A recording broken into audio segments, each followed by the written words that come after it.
Farid Kazak es PhD en ciencias por la Universidad de Texas, es experto en temas de seguridad internacional y comentarista en temas internacionales, es columnista, comercio, él es profesor de la Academia Diplomática, en donde me han hablado muy bien de él, y además es profesor en la Universidad Católica. Entonces, un poco para comenzar esto, que vamos a intentar que sea una charla, ¿no? Con antelación nos han dado bastantes preguntas, hemos tenido mucha acogida en el tema de preguntas, y yo creo que una buena introducción podría ser los antecedentes del conflicto, ¿no? Desde el punto de vista histórico. Algunos autores, te pasé incluso una entrevista de Harari, piensan que Putin busca extender un imperio y considera a Ucrania una extensión de Rusia, de alguna manera son hermanos, ¿no? Hay mucha relación entre ellos. Una pregunta dentro de esta introducción podría ser, ¿cuál es tu punto de vista si consideras que verdaderamente Ucrania es una nación o un anexo de Rusia? ¿Y qué opinas sobre si tiene o no la intención Rusia de generar algo como un imperio, ¿no? Entonces te dejo para que nos des esta introducción. A ver, lo que se puede decir en favor de Putin es que ha sido translúcido en su visión de Ucrania, ¿no? El Kremlin publicó un artículo firmado por Putin en julio del año pasado, al cual se pueden remitir, que es justamente un artículo en el que desde el título dice algo así como sobre la unidad histórica de Rusia y Ucrania. Y si mal no recuerdo, la última línea dice lo siguiente: estoy convencido de que la soberanía de Ucrania solo se puede ejercer plenamente en asociación con Rusia.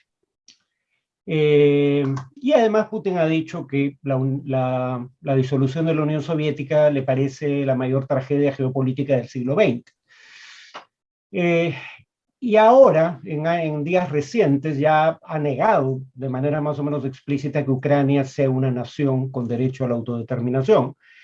Aquí el punto es el siguiente, ¿no? Primero, Putin no es un historiador profesional. Segundo, no es tarea de un historiador decirle a la gente a qué nación pertenece, ¿no? Si uno se pregunta qué cosa define las naciones, probablemente el criterio más importante es la autodefinición. O sea, el grupo humano en cuestión se autopercibe como parte de una nación o no. Y yo diría que bajo ese estándar, Ucrania lo es, sin ninguna duda, ¿no? Un dato numérico para que vean hasta qué punto esto es cierto.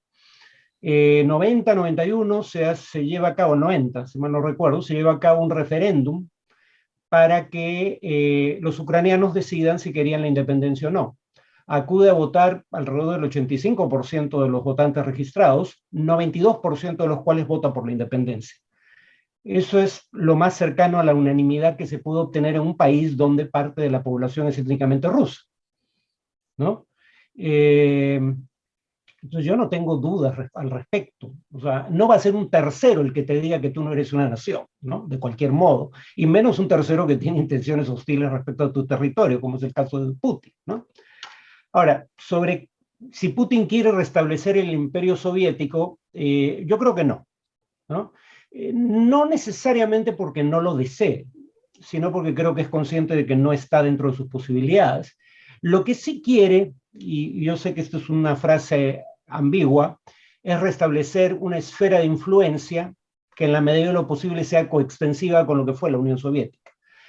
Esfera de influencia es deliberadamente ambiguo. Esto quiere decir desde un acuerdo de seguridad como el que acaba de alcanzar con el dictador bielorruso Lukashenko, que ha llevado a que Bielorrusia reforme por tercera o cuarta vez desde su independencia la Constitución para decir que Bielorrusia ya no se considera un país neutral.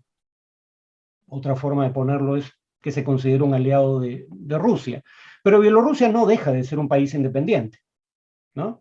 Lo mismo podría decirse de Kazajistán, que por ejemplo no ha mantenido una cierta distancia respecto a lo que está ocurriendo, pero que tiene un acuerdo de seguridad con Rusia. Recuerden, tal vez recuerden algunos de ustedes que fines del año pasado, inicios de este, hubo manifestaciones de protesta en Kazajistán y Putin mandó tropas para ayudar a la dictadura de Kazajistán a volver a controlar la situación, ¿no?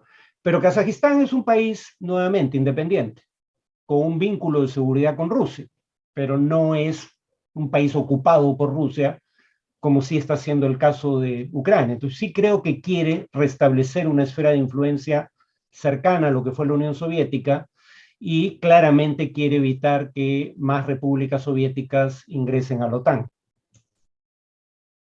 Por última vez voy a citar a Harari porque me pareció muy interesante su punto de vista, que decía que, según él, Putin creyó que con la invasión Zelensky volaría, igual como había volado anteriormente un presidente a favor de Rusia, colapsaría, que la Armada bajaría las armas y el pueblo le daría la bienvenida tirándole flores. Y ha pasado exactamente lo contrario. ¿Qué opinas tú sobre los ucranianos luchando por su propia libertad y que tú crees que Putin tenía esto calculado? A ver, bueno, primero Harari es un académico serio, ¿no? Que se ha vuelto extremadamente popular a nivel internacional. Pero digamos, yo tengo respeto por él como académico. No estoy seguro, sin embargo, si Putin esperaba algo como lo que describe él. Claramente, sin embargo, Putin no esperaba el tipo de resistencia que está encontrando, ¿no? Lo que hay que decir es que Putin probablemente sí cuente con una quinta columna dentro de Ucrania, porque no es solo que la mayoría de los ucranianos o hablan o entienden el ruso, es que además parte de la población de Ucrania emigró a ese país, bueno, cuando no lo era, durante el periodo soviético. Y algunos de estas personas que emigraron de Rusia hacia Ucrania se consideran antes que nada rusos. No eran pocos, pero las propias acciones de Putin han ido alienando a sectores crecientes de la población rusófona de Ucrania. Y en el caso de Crimea, Crimea era un bastión de votos dentro de Ucrania, cercanos a las posiciones prorrusas, pero obviamente desde que Crimea fue anexada por Rusia, la población de Crimea, que en su mayoría es rusa, ya no vota en las elecciones de Ucrania. En ese sentido, el apoyo a Rusia ha tendido a disminuir con el tiempo por las acciones del propio Putin. Dicho esto, sin embargo, CNN dio a conocer una encuesta en la que un 13% de los encuestados en Ucrania decía que, claro, antes de que la acción militar rusa tomara estas dimensiones que ya empiezan a ser dantescas, ¿no? Y que me temo van a empeorar en los próximos días, cuando Putin intente capturar Kiev, si es que lo intenta. Creo que es probable que lo intente. Pero bueno, el tema es que 13% de los encuestados en Ucrania decían que la acción militar de Rusia se justificaba. Claro, es una pequeña minoría, ¿no? Y electoralmente los grupos prorrusos fluctúan alrededor del 15%. Pero no es una minoría insignificante, digamos, ¿no? Y probablemente esta sea gente que en este momento sea leal a Putin. Lo que sí creo que es algo con lo que cuenta Putin y probablemente lo consiga, es tener infiltrados en las fuerzas de seguridad ucranianos que empiecen a activarse en los intentos de capturar las ciudades. Pero nuevamente estamos hablando de una pequeña minoría dentro de la población ucraniana, ¿no? O sea, sí, Putin probablemente esperaba una actitud distinta de la población, pero claramente se equivocó, ¿no? Por ejemplo, hay ya ciudades que han sido capturadas por Rusia. Aunque solo fuera por congraciarse con el ocupante que puede disponer de tu vida a discreción, uno esperaría que la gente tenga una actitud pasiva frente a los ocupantes. Pero las imágenes que llegan de ciudades capturadas por Rusia son imágenes de civiles ucranianos que salen desafiantes a las calles con la bandera de Ucrania. Adelanto algo que probablemente va a surgir más adelante en la conversación, pero ¿qué creo que está pasando con Putin? Básicamente hay una literatura en ciencia política que indica que los regímenes autoritarios, particularmente los regímenes autoritarios personalizados, no son muy buenos tomando decisiones porque la información no fluye libremente, pero además cuando el régimen está personalizado, es decir, cuando la dictadura no le ejerce un partido o el alto mando militar, sino un individuo, la participación en los círculos de poder depende de estar en buenos términos con ese individuo. Y por esa razón nadie le quiere dar las malas noticias, por temor a perder el favor del líder. Entonces, muy probablemente Putin haya tomado decisiones con muy mala calidad de información.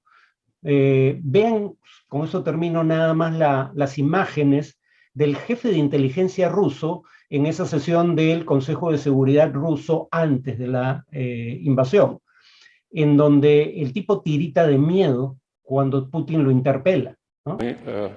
Должны принять решение, о котором сегодня говорится. Значит, в противном случае вы предлагаете начать переговорный процесс? Нет, я... Или признавать суверенитет их? Говорите прямо. Я поддержу предложение о признании... Поддержу или поддерживаю? Говорите прямо, Сергей. Поддерживаю предложение... Так и скажите, да или нет? Поддерживаю предложение о вхождении Донецкой и Луганской народных республик в состав Российской Федерации. Да, мы об этом не говорим, мы этого не обсуждаем. Мы говорим о признании их независимости или нет. Да, я поддерживаю предложение о признании независимости. Хорошо, пожалуйста. O sea, ese es el tipo de situaciones propias de una dictadura personalizada, ¿no? Y yo hubiera tenido algunas dudas en usar el término dictadura hasta hace poco, pero creo que lo que ha hecho Putin desde que empezó la invasión, o sea, aprobar una norma que penaliza hasta con 15 años de cárcel lo que el gobierno ruso considera noticias falsas, y llamar a lo que ocurre en Ucrania guerra, cae dentro de eso, y cerrar los pocos medios independientes que quedaban, ya convierte, en mi opinión, a Putin en un dictador. Justamente que estabas hablando de Putin, ideológicamente, o sea, la posición política de Putin, ¿cuál sería? Porque en torno a eso también hay mucho conflicto, ¿no? A ver, Putin ha seguido una trayectoria muy similar a la que siguió Milosevic en la ex Yugoslavia, ¿no? Cuando el régimen comunista llega a su fin, la ideología comunista no te daba una base de apoyo social, el nacionalismo étnico sí. Y entonces Milosevic pasa de ser un comunista que por ende presumiblemente era internacionalista y no estaba a favor de nacionalismos basados en etnicidad, en identidades étnicas, y se convierte en un patriota serbio dispuesto a matar a todos los enemigos de la patria, y para él se convierten en enemigos todos aquellos que no eran serbios dentro del territorio de ese estado. Putin ha tenido una deriva similar. Putin fue militante comunista, ¿no? De eso no hay discusión posible. No solo eso, fue miembro de la KGB, la policía política. Bueno, la KGB hacía inteligencia exterior e interior, pero a nivel interior era básicamente una policía política, era digamos, la defensa más sólida que tenía el régimen comunista, porque infiltraba virtualmente todo espacio público y privado, ¿no? Entonces, Putin viene de una formación comunista, pero una vez que desaparece la Unión Soviética, se reconvierte en un patriota ruso, ¿no? Y miren el escudo, miren cómo cuando da sus discursos está flanqueado, fíjense en ese detalle, está flanqueado por dos banderas de Rusia, una de las cuales no tiene símbolo alguno, y la otra tiene parte del escudo imperial de la Rusia zarista, donde todos los símbolos son conservadores, digamos, o símbolos monárquicos, hay 3 coronas y un cetro real, o símbolos de la religión, de la Iglesia Ortodoxa rusa, o de la religión cristiana ortodoxa. San Jorge, bueno, San Jorge es santo de todos los cristianos, pero es particularmente venerado por los cristianos ortodoxos en general, en particular los de la Iglesia Ortodoxa rusa, y está el globus, ¿cómo se llama? Globus, es este mapa mundi coronado por una cruz. Esos son los símbolos que reivindica. Sus grandes aliados, Dugin, por ejemplo, uno de sus ideólogos, es un conservador de extrema derecha, en mi opinión, ¿no? Pero un nacionalista ruso, ante todo. Y otro de sus grandes aliados es la Iglesia Ortodoxa rusa. Recuerden que el Estado ruso procesa a las integrantes del grupo de rock Pussy Riot por una representación que hacen en la Catedral de Moscú, si no me equivoco, que no era contra la religión que profesa la mayoría de los rusos, por otro lado, sino era contra la alianza entre el patriarca de la Iglesia Ortodoxa rusa y Putin. El patriarca había llamado en meses previos poco menos que a votar por Putin en las elecciones presidenciales. O sea, había hecho proselitismo por Putin, ¿no? Entonces, la ideología que dice representar Putin hoy en día es más bien un nacionalismo étnico que, como suele ser el caso, es más bien una ideología conservadora, ¿no? Como suele ser el caso, quiero decir, de los nacionalismos étnicos en general. Lo mismo ocurre en Ucrania, dicho sea de paso. No miente Putin cuando dice que hay grupos que reivindican un pasado neonazi, o nazi, no neonazi, porque Stepan Bandera, el líder al que reivindican estos grupos de extrema derecha hoy en día en Ucrania, fue un aliado de los nazis durante la primera etapa de la ocupación nazi de Ucrania. Luego entran en conflicto, pero en una etapa fue aliado de los nazis y además participa el grupo del cual, la milicia del cual él formaba parte, de matanzas de judíos ucranianos, ¿no? Entonces, digamos, acá la paradoja es que, por lo menos del lado de estos grupos de extrema derecha y de Putin, sí, yo diría que hay nacionalismos étnicos más bien conservadores que están enfrentados en este momento. ¿Habría alguna diferencia ahí entre bueno, el concepto de patriotismo que tiene Occidente con el nacionalismo chauvinista? Sí, claro. La mayoría de países occidentales definen la nación en términos cívicos. O sea, una nación, la vieja definición de Labat-Sieyès, ¿no? Una nación es un grupo de gentes con iguales derechos y deberes gobernados por un solo Estado, ¿no?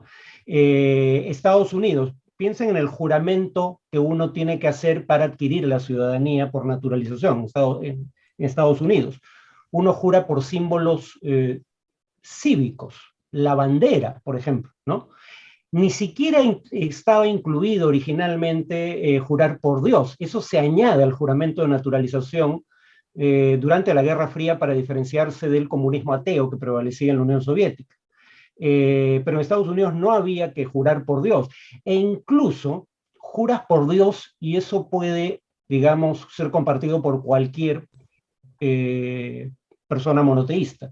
Si eres cristiano, judío, musulmán, a ninguno de ellos se le complica jurar por Dios porque cada quien tiene en mente al Dios de su propia religión, que en principio es el mismo para las tres, pero en fin. Pero no hay símbolos propios de una cultura particular, ¿no? O sea, tú eres ciudadano por nacimiento y porque en tanto ciudadano tienes iguales derechos y deberes ante la ley que cualquier otro ciudadano, con prescindencia de tu lengua, religión o cualquier otra característica cultural. Ese es un poco el nacionalismo cívico que ha prevalecido en la mayoría de sociedades occidentales. Cuando digo nacionalismo étnico, el punto aquí es que tienes que ser del grupo religioso, lingüístico, en fin, de un grupo cultural particular para ser considerado nacional. Bajo esa concepción es menos probable que alguien sea considerado ciudadano solo por el hecho de nacer en el territorio. Si no perteneces al grupo cultural mayoritario, no eres nacional. Acá hay una pregunta del público, que lo voy a mezclar con otra pregunta que venía a continuación, ¿no? De alguna manera se está hablando bastante en los medios un poco de la personalidad de Putin, ¿no? Y eso es un tema importante para saber qué cosa podría ser, si definitivamente no muestra rasgos promedio, ¿no? Y ¿tú crees que de alguna manera, o sea, el objetivo de Putin era, porque ahora parece que no estuviera consiguiendo sus objetivos, dividir a la OTAN y de qué forma este conflicto está cambiando la perspectiva sobre la paz mundial, ¿no? Que es un tema fundamental? A ver, como comprenderán, yo no he psicoanalizado a Putin, ni siquiera soy psicoanalista, entonces no puedo pronunciarme sobre su personalidad, pero lo que dije antes es relevante. es un autoritarismo personalizado. Y en los autoritarismos personalizados lo habitual es que, por ejemplo, para que tengan una idea, Nikita Khrushchev, cuando era líder de la Unión Soviética, era líder de la Unión Soviética porque era líder del Partido Comunista, que estaba fusionado con el Estado. Y el liderazgo del Partido Comunista lo nombraba el Congreso, el partido, el Politburó sobre todo, y el Comité Central, máximas instancias de decisión, ¿no? Lo nombraba el Congreso, el partido, y el partido tenía vida propia más allá del líder, al punto de que Khrushchev fue, digamos, destituido del cargo de jefe de Estado y de gobierno, jefe de gobierno, por el partido. Entonces, las dictaduras institucionalizadas, el PRI en México, el Partido Revolucionario Institucional en México era otro ejemplo.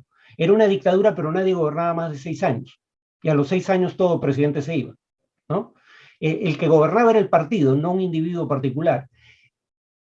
En términos de conflictos armados, eso es mejor que una dictadura en donde tú solo llegas al gobierno siéndole leal al jefe, ¿no? Y eso es lo que pasa con Putin.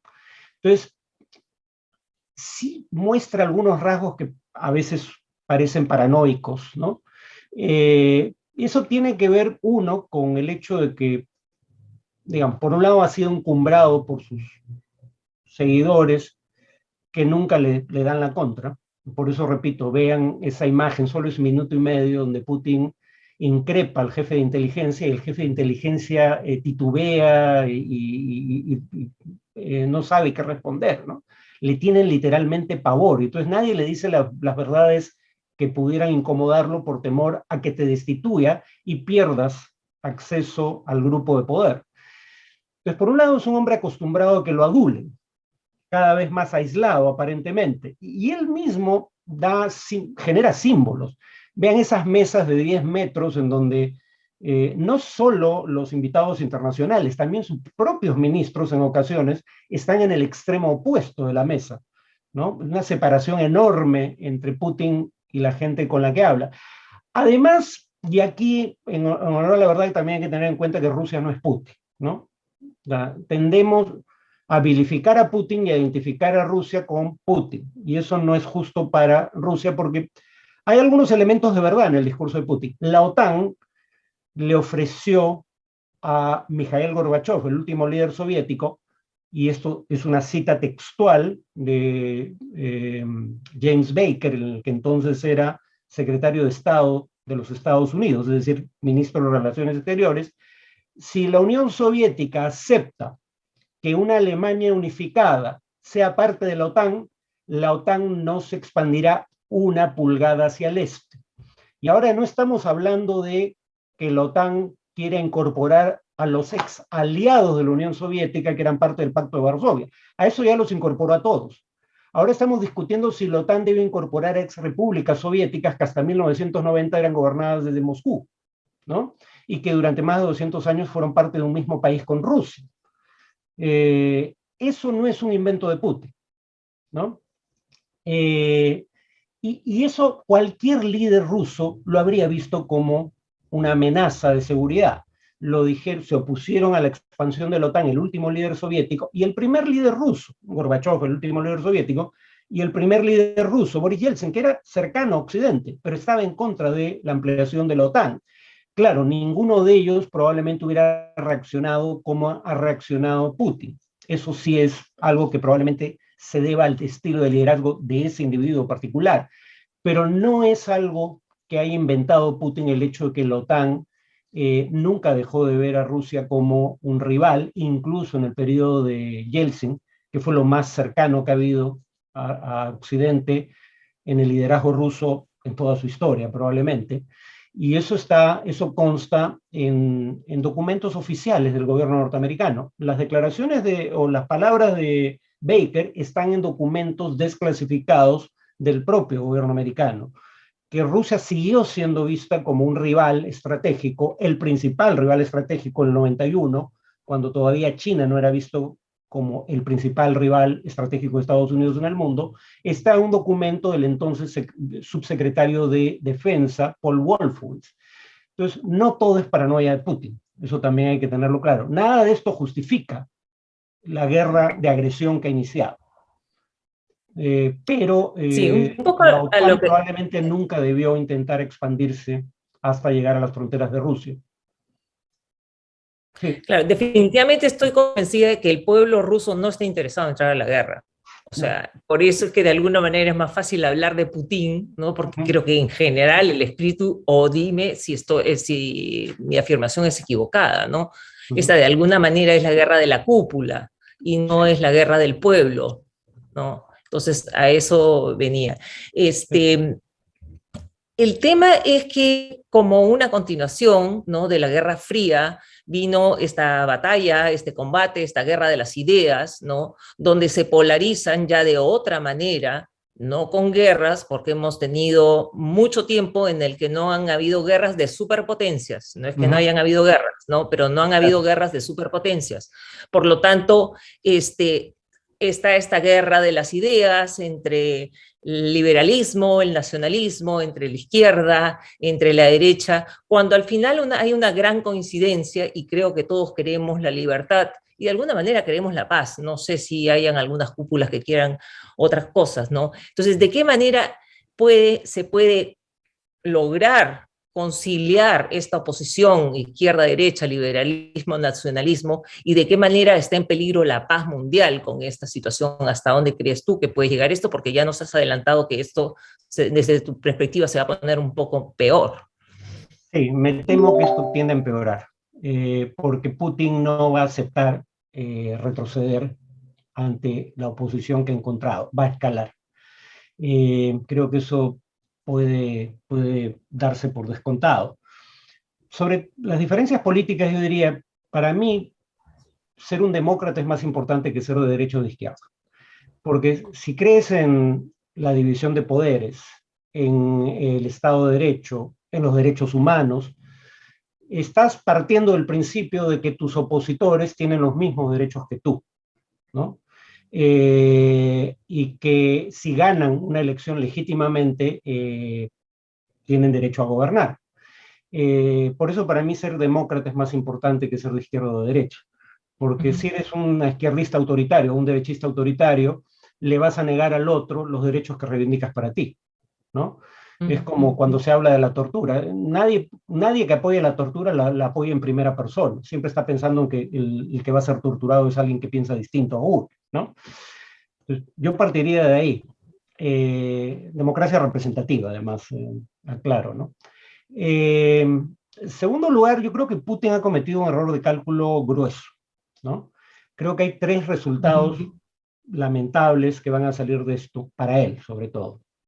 Bueno, para Ucrania en particular, pero primero subestimó el grado de resistencia que iba a encontrar. Entonces, tratar de capturar Kiev muy probablemente implique o grandes bajas en la población civil o grandes bajas en el ejército ruso, que según las estimaciones del gobierno norteamericano ha perdido entre 2.000 y 4.000 soldados en lo que va de la guerra, o grandes bajas entre ambos grupos, civiles y soldados. Capturar ciudades es lo más complicado que hay en materia bélica, ¿no? Si ustedes oyen especialistas militares en estos días, les van a repetir lo mismo una y otra vez, ¿no? Para ganar batallas en campo abierto necesitas una superioridad de 3-1. Para ganarlas en una guerra urbana necesitas una superioridad de 6-1 en número de efectivos. Y la doctrina militar británica pide una superioridad de 10-1, ¿no? Capturar Kiev va a ser sangriento. Capturar Kharkov, la segunda ciudad, va a ser sangriento. Para los civiles, pero para las propias tropas rusas probablemente. Y eso va a unir cada vez más a la OTAN. O sea, la OTAN no había estado así de unida desde la Guerra Fría. Vean el cambio abrupto que se ha producido en política de defensa en Alemania. Dos partidos pacifistas, en mayor o menor proporción, los socialdemócratas y los verdes, en una coalición de tres con los liberales demócratas, se han puesto de acuerdo para de inmediato elevar el gasto de defensa alemán por encima del 2% del Producto Bruto Interno. ¿Por qué esa cifra mágica? Porque ese es el acuerdo de la OTAN que la mayoría de países de la OTAN no cumplían. Y Alemania, hasta la víspera de la invasión, no vendía armas a Ucrania. Ahora las está vendiendo y las está regalando, porque la Unión Europea también está comprando armas como entidad para entregarlas a Ucrania y esas no tienen costo. Y Alemania no permitía que países que compraban armas de Alemania las revendieran a Ucrania. Ahora está autorizando eso. Y además ha dicho que no va a inaugurar el gasoducto Nord Stream 2. Todo eso en Alemania era impensable antes de esta invasión. O sea, Putin ha unido a sus rivales. Había hecho esfuerzos por dividirlos, bueno, ahora ha tirado todo eso por la borda. Y por último, creo que no calculó el tipo de sanciones que se iban a aplicar. Por ejemplo, se dice que se preparó para sanciones de diversos modos, uno de los cuales era acumular reservas internacionales netas por unos 630.000 millones de dólares, equivalente a 630.000 millones de dólares. La mayoría no está denominada en dólares. ¿Para qué? Para sostener el rublo, la cotización del rublo en caso de sanciones. Pero tenía 300.000 de esos, aparentemente, esa es la cifra que señalan los medios, 300.000 de esos 630.000 millones depositados en bancos en el exterior. Ahora le están congelando esos depósitos, esos activos en el exterior. Entonces, ese fondo que creaste para una situación como esta, bueno, la mitad te quitaron el acceso a la mitad de ese fondo. Entonces, eso a mí me da a entender que Putin no previó la dimensión de las sanciones que iba a recibir a cambio. Entonces, creo que en general ha cometido un error de cálculo mayúsculo. Y claro, probablemente gane la guerra, no estoy discutiendo el presente. Lamentablemente ahí creo que no hay mucho que hacer. Pero a largo plazo esto va a ser un costo enorme para Rusia. Digamos, antes ustedes veían defensores de Putin en medios, de derecha y de izquierda. Todavía hay defensores de Putin, pero muchos han preferido guardar silencio. Y la carnicería que está por venir en Ucrania va a hacer que los que todavía lo defienden probablemente por pudor dejen de hacerlo, ¿no?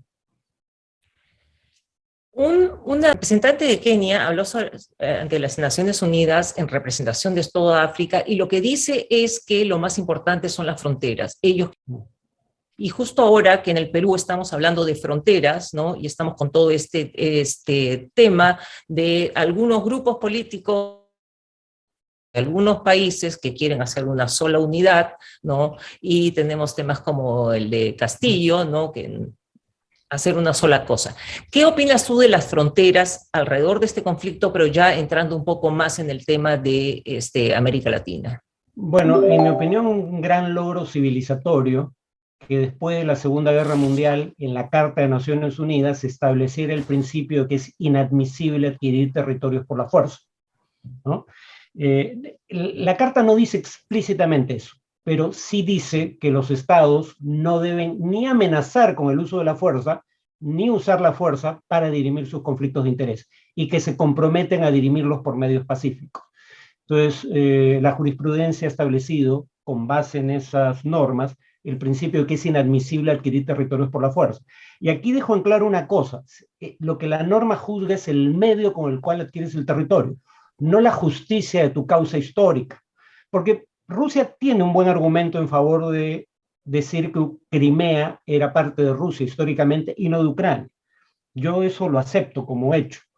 Ahora, si quieres remontarte en la historia, alguien podría decir, bueno, los tártaros podrían decir, bueno, si se trata de quién estuvo primero, nosotros estuvimos antes que los rusos. Stalin nos sacó de Crimea, pero los tártaros estuvieron en Crimea antes que los rusos. Pero digamos, en todo caso, desde el siglo XVIII, más o menos, Crimea era básicamente parte de Rusia, no de Ucrania, aunque geográficamente estuviera pegado a Ucrania y no a Rusia. Lo que la norma establece, sin embargo, es que el medio, el uso de la fuerza para adquirir ese territorio, por muy buena que sea tu justificación histórica, es lo ilegal, ¿no? Entonces, lo que hizo Putin, por mucho que la población de Crimea estuviera de acuerdo, sigue siendo ilegal por el medio utilizado. Y para que vean que esto no es algo, digamos, quimérico, entre 1650, esto es de un autor Zucker, un artículo en International Organization, una de las más importantes revistas, Zucker es Z-U-C-H-E-R, no me acuerdo su nombre, una de las más importantes revistas en relaciones internacionales. Él dice, entre 1650 y 1950, en el 81% de los conflictos armados entre estados hubo redistribución de territorio. Es decir, desde que surge el sistema internacional contemporáneo en el siglo XVII hasta mediados del siglo XX, era normal capturar territorio por la fuerza. Era la norma, era lo común. Tan ha funcionado la norma de la Carta de Naciones Unidas que desde el 45 prohíbe el uso de la fuerza para adquirir territorios, que entre 1950 y el año 2000 solo el 27% de los conflictos armados llevaron una redistribución de territorio, y claro, 27% sigue siendo la cuarta parte, pero eso en total son 12 casos desde 1946. Y el último ocurrió en 1976. Es decir, lo que hizo Putin al anexar Crimea no había ocurrido en 38 años, el 2014. O sea, eso es lo grave, ¿no? Porque alguien puede decir, y con razón, Estados Unidos también ha invadido países al margen del derecho internacional, en contra del derecho internacional, para ser más claro. Irak, el caso paradigmático en el mundo contemporáneo. 2003 lleva el tema al Consejo de Seguridad de la ONU, no obtiene los votos para aprobar el uso de la fuerza y ataca de cualquier manera en base a argumentos que resultaron ser falsos. Ni había arma de destrucción masiva en Irak, ni había vínculos entre el dictador iraquí Saddam Hussein y Al-Qaeda.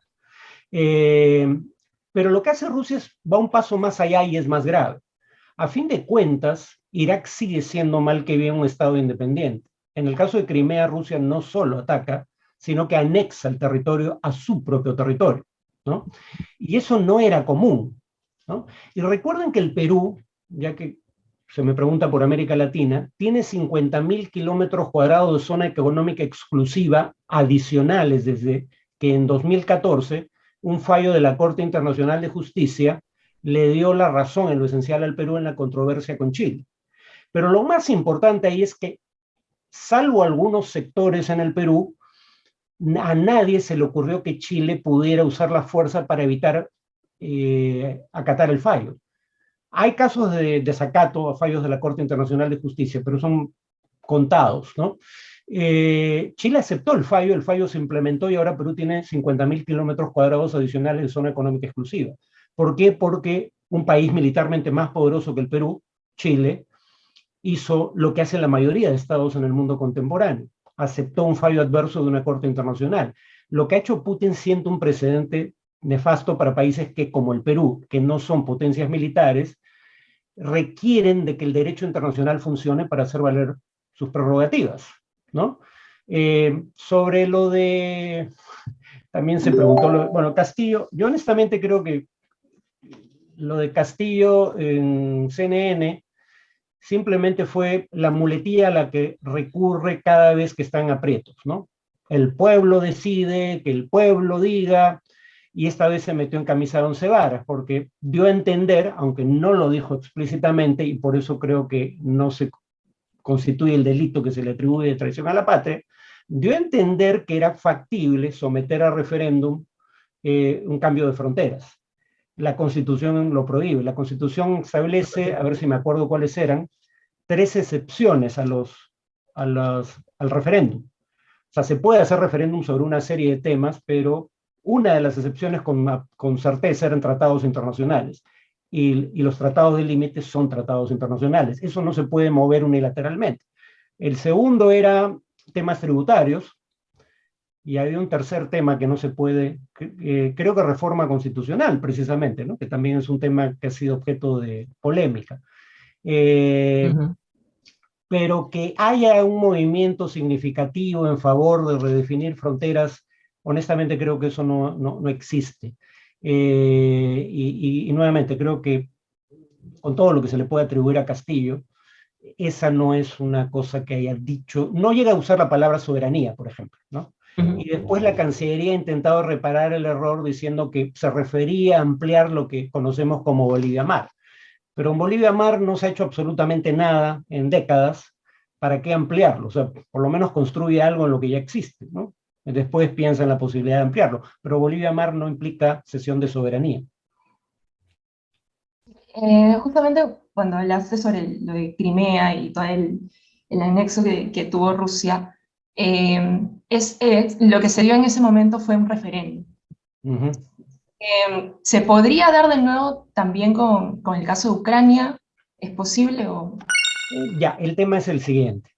Si el referéndum se hubiera hecho cuando Crimea era parte de Ucrania, y Crimea hubiera aceptado, perdón, y Ucrania, el gobierno ucraniano hubiera aceptado el resultado de un referéndum adverso y Ucrania se hubiera anexado a Rusia, eso era una cosa.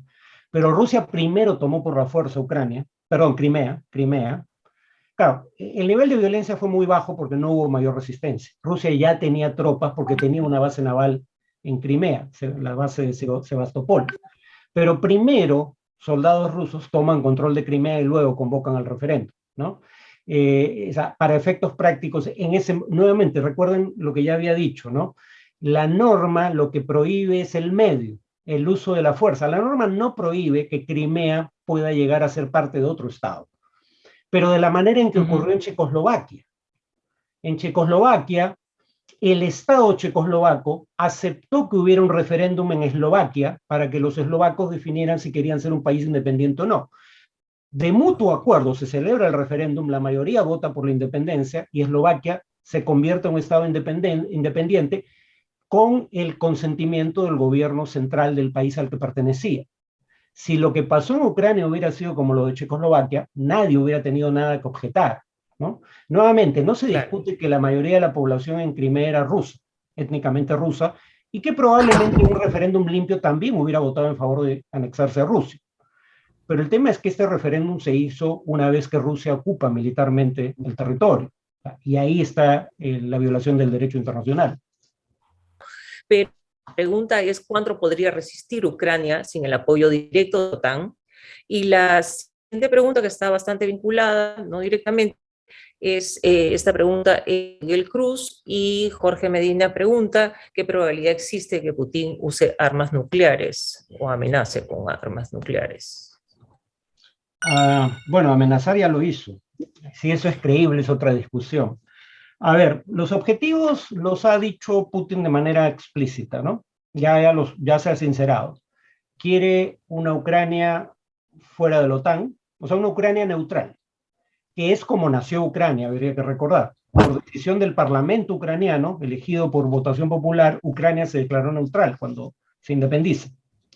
Por eso es que Putin le pide a Bielorrusia, como respuesta al intento de Ucrania y Georgia de entrar a la OTAN, que Bielorrusia también deje de declararse un país neutral, ¿no? Que es lo que acaba de hacer hace un mes más o menos, ¿no? Un poco menos incluso. Okay. En el caso de Ucrania, que Ucrania sea un país neutral, un país desmilitarizado, ha llamado a derrocar a Zelensky, así que no hay que interpretar nada, eso fue explícito. Y dado que no lo han derrocado sus propios generales, y todo parece indicar que no lo van a hacer, si acaso Zelensky, gracias a Putin, es un héroe nacional, cuando era un presidente impopular antes de todo esto, 67% decía que no confiaba en él. Ahora es un presidente amplio, bueno, no hay encuestas, obviamente, un escenario de guerra, pero no tengo la menor duda de que si se hiciera una encuesta en este momento sería un presidente sumamente popular, ¿no? Le ayudó mucho ese momento en el cual Estados Unidos le pide contemplar la posibilidad de abandonar el país y le ofrece los medios para salir, y él dice: no necesito un viaje, necesito municiones, y decide quedarse en Kiev, la capital, donde sigue hasta ahora, ¿no? Lo quieren derrocar, y ya dijo también que espera anexar no solo el Donbass, o sea, todo el este de Ucrania, sino también un corredor aparentemente que iría del Donbass hasta Crimea para unir por tierra Crimea al resto de Rusia. Entonces, Putin ha sido muy claro y eso le ha planteado a Ucrania en las mesas de negociaciones, pero eso es un ultimátum, o sea, eso no es una negociación, ¿no? Cuando te han invadido, ya no es una negociación, te dan ultimátum si tú los aceptas o no. Ese ultimátum es casi imposible que un gobernante de Ucrania lo acepte y sobreviva políticamente, ¿no? Entonces probablemente Rusia intente imponer un régimen títere. Si tiene la capacidad de capturar la capital, lamentablemente creo que sí. Va a ser a un costo enorme en vidas humanas y económico, pero Putin no va a parar miente en los medios, ¿no? Y tarde o temprano lo va a lograr, presumo que es una cuestión de semanas. El tema es, y yo por eso siempre tuve mis dudas, ahora admito que en eso me equivoqué. Yo decía, pero ¿qué sentido tiene tratar de capturar las grandes ciudades? O sea, como dicen en inglés, you break it, you own it, ¿no? O sea, lo que rompes es responsabilidad tuya. O sea, tú te encargas de ver qué haces con eso que rompiste. O sea, vas a generar una masacre en más de una ciudad. Has arriesgado un accidente nuclear, porque se ha tomado por asalto plantas de generación de energía nuclear. Y si derrocas al gobierno, ¿qué? Vas a crear un régimen títere. Tienes a decenas de miles de ucranianos con experiencia militar, porque ha habido combates en el Donbass desde 2014. Y además adiestrados por los ejércitos de la OTAN, armados por la OTAN, y que van a seguir recibiendo armamento de la OTAN en caso de una ocupación prolongada de Rusia. Eso es lo que Rusia ya hizo cuando era la Unión Soviética en Afganistán. Puso un régimen comunista, la OTAN empezó a apoyar una insurgencia, la Unión Soviética intervino en Afganistán para sostener al régimen que había ayudado a colocar. Al final no pudo soportar una guerra de desgaste de 8 años, se retiró y el régimen colapsó un poco más de un año después. Claro, el terreno en Ucrania no es tan favorable para una insurgencia como lo era en Afganistán, pero en Ucrania hay más gente con experiencia militar, mejor armada que en Afganistán, que va a haber una insurgencia, no tengo la menor duda. Entonces, Putin va a querer hacerse cargo de eso por tiempo indefinido. Yo por eso todavía me cuesta creer que quiera tomar Kiev, pero ya la evidencia es contundente, ¿no? O sea, mi punto es, como decía un autor, esto más que es peor que un crimen, es un error. O sea, creo que está cometiendo un grave error Putin, pero todo parece indicar que está decidido a cometerlo. Sobre el tema nuclear, todavía se confía en la destrucción mutua asegurada. Se ha dicho más de una vez, el régimen norcoreano es irracional, el régimen iraní es irracional, Putin es irracional. Bueno, lo único que necesitas es que tengan instinto de supervivencia. Si tú usas armas nucleares contra la OTAN es una alianza militar que tiene 3 países con armas nucleares y te van a responder, por ende, con ese tipo de armas. Si te responden con armas nucleares, tu país va a ser destruido en el proceso. Salvo que Putin no tenga problema en que el mundo desaparezca y su país dentro de ello, no va a usar armas nucleares contra una potencia que las posee, contra una alianza militar que las posee.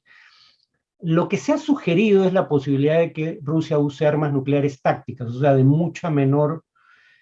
Lo de táctico aquí es relativo, pero digamos, tienen menos carga explosiva y son de menor alcance también habitualmente los misiles que las transportan, para ganar una guerra, ¿no? Pero ahí uno se pone a pensar, Rusia tiene los medios convencionales para ganar esta guerra. 2, si hay la posibilidad de que ocupes territorio ucraniano después de la guerra, un arma nuclear va a generar radiación por décadas. Y esa radiación también va a matar a tus soldados, ¿no? Entonces me cuesta creer que eso esté dentro de lo factible. Creo que no va a ocurrir. Lo que sí me preocuparía es lo siguiente. Putin ya ha dicho que sus armas nucleares están en máxima alerta. Según tengo entendido, las armas nucleares rusas, hay una conexión final que se desconecta cuando no hay alerta, ¿no? Y que cuando las armas se quieren poner, quieres que las armas estén listas para ser lanzadas, armas nucleares, se hace esa conexión. Mientras esa conexión no se haga, las órdenes no pueden cumplirse, la orden de dispararlo. Bueno, lo que supongo que implica lo que ha dicho Putin es que esa conexión se ha hecho. Entonces, eso aumenta el riesgo. Es un riesgo muy bajo, pero aumenta el riesgo de uso accidental o no autorizado de armas nucleares. Nuevamente, creo que el riesgo de cualquiera de estos escenarios es muy bajo, pero ya estamos con los nervios de punta como para que además se planteen esas posibilidades. En el tema energético, si se fijan las sanciones de la Unión Europea, por ejemplo, se excluye a 7 bancos rusos del SWIFT. Si ustedes hacen una transferencia de una cuenta bancaria en el Perú a una cuenta bancaria en el extranjero, usan el mecanismo SWIFT. Les dan un código SWIFT para esa transacción. Entonces, no se puede hacer transacciones interbancarias internacionales sin ser parte del sistema SWIFT. Pero las operaciones que tienen que ver con el comercio energético ruso no han sido afectadas. O sea, para eso sí se puede usar todavía desde Rusia el sistema SWIFT, ¿no? ¿Por qué? Porque Europa depende un 40% del gas que consume y un 25% aproximadamente del petróleo que consume de importaciones de Rusia. Y aunque yo creo que a partir de ahora Europa va a hacer todo lo humanamente posible para acelerar su desconexión con Rusia en materia energética, y va a estar ahora sí dispuesta a pagar gas y petróleo más caro, pero que puede obtener de fuentes seguras, esto no es algo imposible. Japón lo hizo en alguna medida. Cuando se produce el embargo petrolero durante la guerra de Ramadán en 1973 entre países árabes e Israel, Japón decide que ya no quiere depender tanto del petróleo que viene del Medio Oriente y empieza a adquirir uranio para producir energía nuclear. Por eso el descalabro de la planta de Fukushima, ¿no? Porque igual necesitabas importar el uranio, ¿no? Igual el Japón no tenía la materia prima para generar la energía, pero el uranio venía de países como Australia, que no representaba un riesgo de seguridad. Entonces, hay países que han hecho lo que va a hacer la Unión Europea, ¿no? Pagar más por la energía, pero obtenerla de fuentes políticamente menos volátiles. Creo que eso va a acelerarse. Pero en este momento eso no es posible. Eso va a tomar tiempo. Por eso quienes se han atrevido a aplicar sanciones en términos, en materia energética contra Rusia, han sido Estados Unidos y el Reino Unido, que dependen mucho menos de gas o petróleo ruso para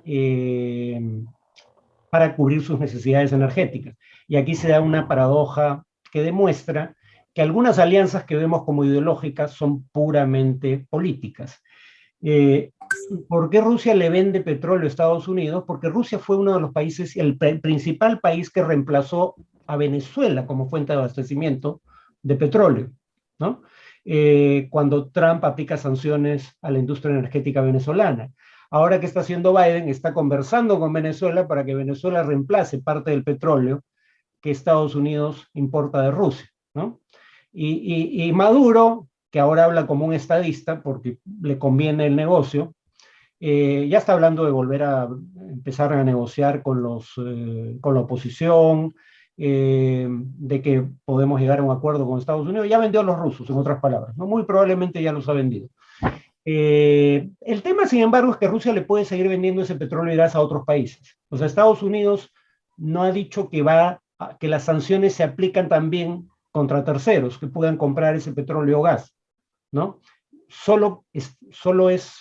La decisión es solo que Estados Unidos deja de comprar, pero no le preocupa qué haga con el petróleo o gas que le deja de comprar a Rusia, ¿no? Rusia puede vendérselo a terceros. La otra pregunta de Matías Azcárate es ¿hasta qué extremo pueden llegar las implicaciones éticas, ¿no? Bueno, aprovecho para preguntarte, ¿estamos en un mundo bipolar, preguntar por Trump, un mundo multipolar, donde puede haber dos potencias, la guerra de Rusia, Unión de Repúblicas Socialistas Soviéticas contra Estados Unidos, y ahora entra China y entran otras potencias? ¿Qué opinas de esto? ¿Cómo se está transformando, cómo se está moviendo el mundo? Y de paso, ¿qué opinas sobre la posición de Trump con respecto a Rusia? Bueno, acá la paradoja es que probablemente, yo no sé el tema de la solidaridad con Ucrania, cuánto peso electoral pueda tener. O sea, creo que en este momento Biden probablemente esté viendo subir su aprobación porque hay una amplia simpatía o solidaridad con Ucrania y es bipartidista, tanto de republicanos como demócratas, salvo Trump. Ahora, mi presunción, pero esto es una mera hipótesis, ¿no? Es que esto no le va a durar tanto, porque las elecciones son todavía en noviembre. Y para noviembre lo que esto va a generar es más inflación, o sea, esto va a aumentar una inflación que ya era alta por primera vez en 40 años. Y va a reducir las perspectivas de crecimiento de la economía mundial y de la economía estadounidense en un momento en que el FMI ya estaba reduciendo las perspectivas de crecimiento de la economía mundial y de los Estados Unidos. O sea, en principio, yo no creo que esto ayude a los demócratas en noviembre. Probablemente pierdan ambas cámaras, y esto ayuda a que pierdan ambas cámaras. Pero esto, por otro lado, puede ayudar a los demócratas el 2024, cuando Kamala Harris o el candidato que elijan compita muy probablemente con Donald Trump. Porque Trump, que parecía invulnerable dentro del Partido Republicano, ya los rivales de Trump ya dejaron el Partido Republicano, ahora ese es el partido de Trump. Bueno, ahora Trump sí ha tomado una posición que es impopular entre la población en general y dentro de su propio partido, ¿no? La mayoría de republicanos apoyan las acciones de Biden contra Rusia. Trump, recuerden, tuvo una relación personal estrecha con Putin. El consorcio, el conglomerado Trump recibió préstamo de bancos rusos, eso lo reveló en su momento uno de los hijos del propio Trump. Trump, en una reunión con Putin, le preguntan por los informes de inteligencia de su gobierno, o sea, la inteligencia norteamericana, sobre la intromisión del gobierno de Putin en las elecciones norteamericanas, y él dice, Putin me ha dicho que él no intervino, y yo le creo a Putin. Le cree a Putin antes que a sus propios servicios de inteligencia. Recuerden que cuando se intenta el segundo juicio político contra Trump, porque hubo dos, es precisamente por una conversación que tiene con el presidente de Ucrania. Y ese presidente de Ucrania, ahora que Trump está elogiando a Putin, probablemente tenga incentivos para revelar cuál fue el contenido de esa conversación. Porque de lo que se acusaba a Trump es que condicionó la entrega de ayuda militar a Ucrania a que el gobierno ucraniano abriera una investigación contra el hijo de Biden que dirigía una empresa energética en Ucrania. Claro, lo que muchos dicen es que el hijo de Biden no tenía ninguna calificación para dirigir una empresa energética de esa magnitud, pero que se creía que a través de él uno llegaba al vicepresidente de los Estados Unidos. Ese era el lado potencialmente oscuro del tema. Pero si fuera cierto, porque el tema es que nunca vimos el manuscrito, el texto completo, de la transcripción completa de la conversación o la grabación, si fuera cierto que que Trump, vaya lapsus freudiano, que Trump condicionó la entrega de ayuda militar a Ucrania, a que Ucrania abra una investigación contra el hijo de Biden, eso lo puede afectar. Y por último, lo puede afectar lo que dijo cuando empezaron las acciones militares. Dijo que Putin era un genio, ¿no? Y que por muy poco dinero se iba a apoderar de un país y sus recursos. Entonces, la paradoja es que creo que no va a ayudar a Biden en las elecciones de noviembre, pero podría ayudar a los demócratas en las elecciones de 2024 si el rival del candidato demócrata es Trump, cosa que en este momento me parece posible, cuando menos, ¿no? Solo alguien me hace notar que efectivamente Trump ya cambió su discurso sobre Rusia y Ucrania, pero cuando se dio cuenta de que no tenía apoyo ni siquiera en su partido, ¿no? Pero las declaraciones iniciales de Trump fueron de apoyo a Putin, ¿no? Sobre multipolaridad, el tema es que ese es un término unipolar, multipolar, bipolar, es un término equívoco, ¿no? Cuando termina la Segunda Guerra Mundial, teníamos un mundo bipolar porque entre la Unión Soviética y Estados Unidos representaban juntos, bueno, no inmediatamente después de la guerra, obviamente, la economía soviética había quedado destruida, pero un tiempo después eran de lejos las dos primeras economías del mundo, ¿no? Uno. Dos, eran de lejos los países con los mayores arsenales de armas nucleares. Tres, eran países con capacidad de proyectar poderío militar en diversas partes del planeta. Rusia no tiene eso hoy en día, por ejemplo, ¿no? Lo último que acabo de decir. No es una economía particularmente grande, es la 11ª. Brasil tiene una economía más grande probablemente por ahí que la rusa, es menos del 2% de la economía mundial. Hay países que son potencias económicas como Japón, pero no son potencias militares. Hay países que son potencias militares como Corea del Norte porque tienen armas nucleares, pero son insignificantes económicamente. Hay actores como las empresas transnacionales que son actores por derecho propio en la política internacional y que no tenían el peso que tienen ahora hace 100 años. Entonces, creo que la jerga de unipolar, bipolar, multipolar empieza a ser insuficiente para caracterizar un sistema internacional actual, en mi opinión, ¿no? Pero en todo caso, claramente, si en algún momento se habló de un mundo unipolar, claramente ya no lo es. Hay un tema que aquí sí quiero ya entrar en el tema del Perú. ¿Cuál sería el impacto directo de Perú? ¿Cuáles son las consecuencias? Ya hay una preocupación, hablé con un ex ministro de Energía y Minas, ¿no? Que está preocupadísimo con el alza del petróleo, y un ex almirante de la Marina me dice qué pasa con temas directos como las flotas militares de transportes en el Perú, los sistemas de defensa, las flotas de combate que son rusos. Y en Naciones Unidas, corrígeme si estoy equivocada, el Perú ya afirmó, ¿no? Apoyando de alguna manera a Ucrania. Entonces, ¿qué crees que va a pasar con todo eso? Sobre lo último, Rusia ha sacado una lista de países a los que considera, el término que usaron en inglés, no sé cuál sea el término ruso, obviamente no hablo el idioma, era unfriendly countries, países no amistosos, digamos. No estamos ahí, porque no hemos aplicado sanciones. Que votáramos contra Rusia en la Asamblea General de la ONU, bueno, es algo que hicieron 140 países, no te puedes pelear con la mayoría de países del mundo. Pero esa lista es de países que han aplicado sanciones contra Rusia o han ayudado militarmente a Ucrania. No estamos ahí, por suerte. Sobre transporte militar, bueno, Perú puede negarle el acceso a su espacio marítimo a buques de guerra de cualquier país. Ahí no hay ninguna discusión. Es más complicado lo de la zona económica exclusiva, porque ahí teóricamente se permite el paso inocente, ¿no? O sea, si un transporte militar transita sin ningún fin bélico, en principio tiene derecho a hacerlo. Ahora, presumo que en este momento Rusia lo último que le interesa es enviar buques militares a transitar zona económica exclusiva de países como Perú. Creo que es un escenario además altamente improbable, pero ahí en principio, salvo que tengas razones para pensar de que, por ejemplo, están yendo a combatir en algún lado, o son parte de alguna operación logística de carácter militar, no tienes derecho a quitarles el paso, ¿no? Sobre cómo nos va a afectar económicamente, bueno, déjenme hacer un poco de propaganda. Acabo de empezar un podcast que sale martes, jueves y sábado, producido por Comité de Lectura. Lamentablemente no es de libre acceso, hay que suscribirse a Comité de Lectura para tener acceso a todos los podcasts que produce Comité de Lectura. El mío es el último, pero no es el único.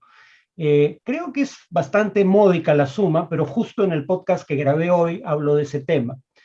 Ya vi parte de lo que digo en ese podcast cuando hablamos de los 50.000 kilómetros cuadrados de zona económica exclusiva que ganamos con el fallo de la Corte en La Haya. Por el lado económico, esto nos afecta adversamente por varias vías. Por ejemplo, en el plano de precio de los alimentos, nos afecta hoy y nos afecta mañana. ¿Por qué? Porque Rusia es el primer exportador mundial de trigo, si no me equivoco. Ucrania es el quinto, creo, o entre el tercero y el quinto, pero es un gran exportador mundial de trigo, al punto de que el trigo está representado en su bandera. La bandera es amarilla y azul, porque el amarillo son los campos de trigo y el azul es el cielo que está sobre esos campos, ¿no? Por eso tiene esos colores la bandera, por si creyeron que tenía que ver con Boca Juniors en la Argentina. Bueno, de hecho, ese paso, la bandera de Boca Juniors está inspirada en el uniforme de Boca Juniors está inspirado en la bandera sueca, pero no voy a entrar a ese tema que me distrae. Entonces, por un lado, el trigo ya subió y el pan ya subió. Pero por otro lado, Rusia es un gran exportador de fertilizantes y Perú, si no me equivoco, nuestra primera importación de Rusia son fertilizantes. Entonces, eso va a aumentar los costos de producción de cultivos que están en este momento creciendo y el precio va a subir cuando se coseche, ¿no? Entonces nos va a afectar porque en un contexto, como digo, un contexto en donde la inflación era un problema solo para países como Venezuela o Zimbabue, por primera vez en 40 años es un problema mundial, esto va a afectar la inflación, ¿no? Va a aumentarla. Segundo, el alza del petróleo. El petróleo como el cobre que exportamos son bienes que generalmente fluctúan en su cotización con los ciclos de la economía internacional. Es decir, cobre y petróleo suben de precio cuando la economía internacional tiene tasas altas de crecimiento, caen sus precios cuando se reduce las tasas de crecimiento de la economía mundial, sobre todo la economía china, dicho sea de paso, ¿no? En el caso del cobre. Pero el petróleo además es sensible a las crisis políticas, ¿no? Entonces el petróleo ahora está subiendo por los temores a lo que esto puede implicar para los abastecimientos futuros de energía, ¿no? No por cuestiones de oferta y demanda en el corto plazo, ¿no? No necesariamente por eso. El que sí podría bajar es el cobre, tal vez muy poco, ¿eh? Tampoco parece que el efecto vaya a ser muy grande, pero ¿por qué? Por lo que acabo de decir. Según el Fondo Monetario Internacional, y eso que todavía no ha hecho la estimación, pero ya dice, el Fondo Monetario, les digo cómo funciona, ¿no? Saca su World Economic Outlook, ¿no? Sus proyecciones de crecimiento para el año que viene en octubre del año previo. Y cada 3 meses va actualizando la proyección. En enero hizo la primera actualización y ya era hacia la baja. Y ya ha anunciado que aunque todavía no publica su segunda actualización, esta guerra claramente va a contribuir a que la tendencia de crecimiento internacional decline. Y eso va a hacer que la demanda y el precio de bienes como el cobre pueda caer. No significativamente tal vez, no soy especialista, pero probablemente no mucho, pero va a caer y se va a sumar a otros problemas. Luego está el tema de la incertidumbre que generan crisis geopolíticas. Porque eso es malo para países como el Perú, porque los países como el Perú atraen capitales que buscan mayor rendimiento al que obtendrían en países como Estados Unidos. O sea, los países emergentes habitualmente no ofrecen la seguridad política o jurídica que ofrece Estados Unidos, pero sí ofrecen un buen rendimiento y algunos capitales vienen a países como el nuestro buscando mayor rendimiento. Pero en situaciones de crisis, esos capitales tienden a buscar seguridad antes que rendimiento. Y lo más seguro es comprar bonos del tesoro alemán o bonos del tesoro norteamericano, ¿no? Dicho sea de paso, no sé por qué los dos los ponen en el mismo saco, porque los bonos del tesoro alemán son mucho más seguros que los bonos, con la deuda que tiene Estados Unidos deberían ser considerados más seguros, ¿no? Pero en fin, todavía comprar bonos del tesoro americano se considera una inversión segura. Entonces, cuando no tienes incertidumbre respecto al futuro, compras activos que te den garantía.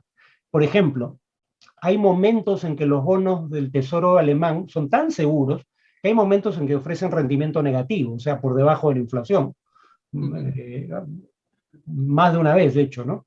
Pero tú prefieres perder un poquito, pero tener la garantía de que el dinero va a seguir ahí el día de mañana, ¿no? Y si se lo prestas a Alemania, Alemania te lo va a devolver, ¿no?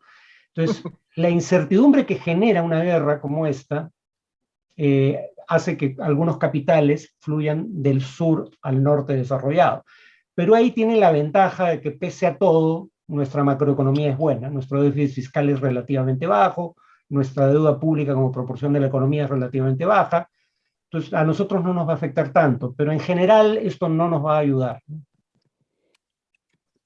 Ok, muchísimas gracias. Tenemos 3 preguntas. La primera es de Ezio. Voy a pedirte, Ezio, y a los siguientes que vienen en la cola que sean muy concisos. Estamos abusando del tiempo de Farid. Nos tiene embelesados, pero por favor, Ezio, trata de ser conciso.